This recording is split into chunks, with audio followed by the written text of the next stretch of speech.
Hey guys, for those who are watching, I'm going to show y'all how to reset the oil change light on an '07 Chevy Trailblazer. Turn your key all the way on once to the light come on and press your gas 3 times in 5 seconds. 1, 2, 3. And then see it starts flashing.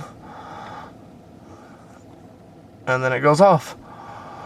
And that's how to shut your oil light off.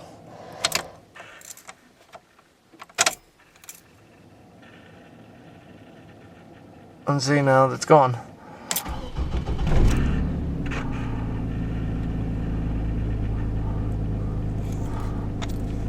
But alright guys, thanks for watching, and please subscribe and check out my other videos. Alright, laters.